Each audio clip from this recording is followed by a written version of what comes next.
Using a chatbot like ChatGPT can feel, well, it can feel like magic. But how does it actually learn to solve problems instead of just, predicting the next word? Today, we're going to pull back that curtain and trace the journey an AI takes, all the way from total digital chaos to actual coherent thought. All right, so let's really get into it. How does a massive language model make that incredible leap?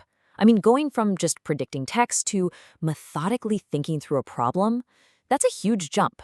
And it turns out it's a very specific, multi-stage process that goes way beyond just throwing a bunch of data at it.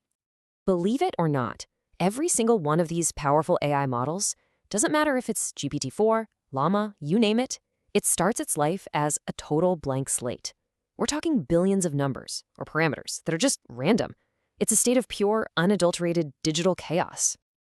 Okay, so out of that chaos, the model starts its education. This first stage is called pre-training. And here, the model basically just hoovers up a colossal amount of text from the internet. Its goal is super simple: get ridiculously good at predicting the very next word in any sentence. This is how it builds its foundational knowledge of, well, language and pretty much everything else. But, and this is the absolute key, just knowing all the information on the internet doesn't automatically make you a problem solver, right? It's like having a library with every book ever written, but no idea how to find anything. That base model is super knowledgeable, but it's not really useful yet. The final transformative step is teaching it how to actually use all that knowledge, how to reason. So a great way to think about this is not just as some technical process, but as a journey.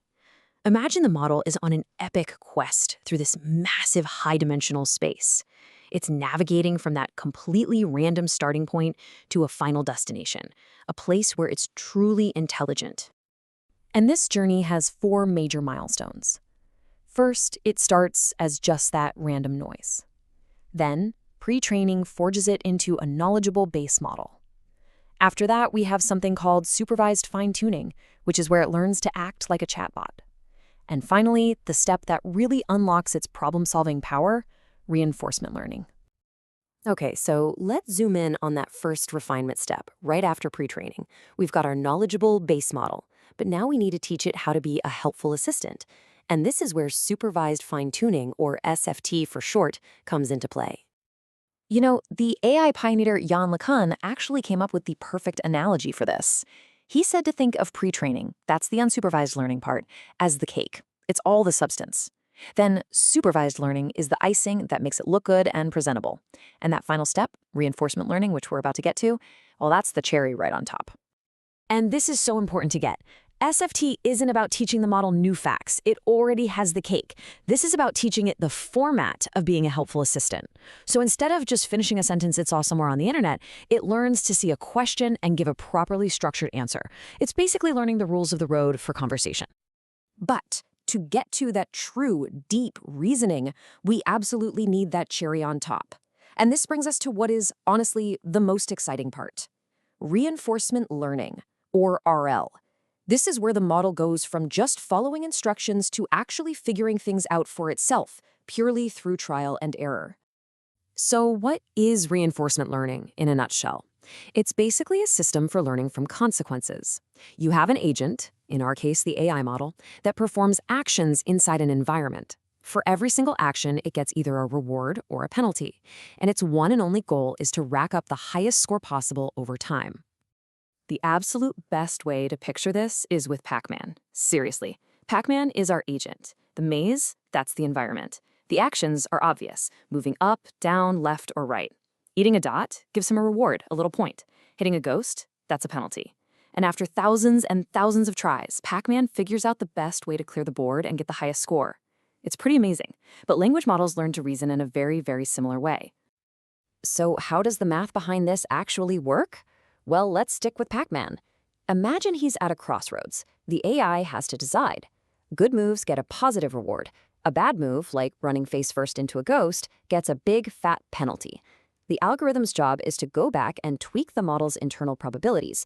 It's programmed to increase the chances of making moves that lead to rewards and drastically decrease the chances of making moves that lead to penalties. It's literally using math to learn eat dots, avoid ghosts. Okay, now as you can imagine, this whole trial and error thing can be incredibly complex and super expensive to run.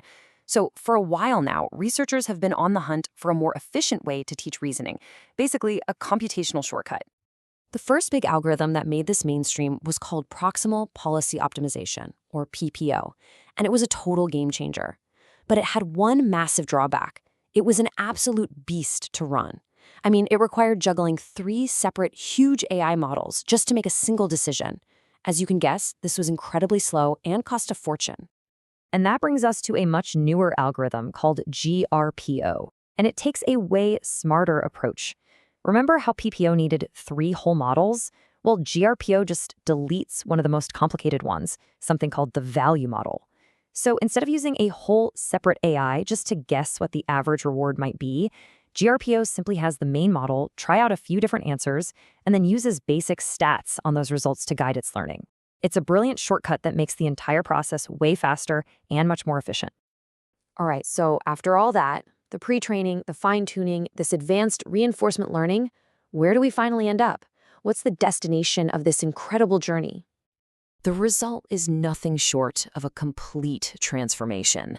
The AI goes from being a simple chatbot to a genuine problem solver. It can now generate its own chain of thought that's a step-by-step reasoning process to land on the correct answer, all on its own. And the difference this training makes is just, it's night and day. Before this whole process, if you ask a base model for the square root of 101, it just spits out a jumble of random internet text that happens to have those keywords. But after training, it actually thinks. It goes, let me think. Well, the square root of 100 is 10, and then it works its way to the precise solution. You are literally watching reasoning happen. So why does any of this matter? What's the big takeaway? Well, first, reinforcement learning is the key. It's what turns an AI from a glorified pattern matcher into a real problem solver. Second, these newer, more efficient algorithms like GRPO are a huge deal because they make this advanced training accessible to way more people. And finally, this massive leap in reasoning is what unlocks the potential for AI to tackle some of our biggest challenges in science, in coding, in medicine, you name it. So, there you have it. We figured out how to teach these models to reason. That path, from total digital chaos to logical thought, it now exists. And that leaves us with one really big question. Now that they can think, what monumental problems should we ask them to solve next?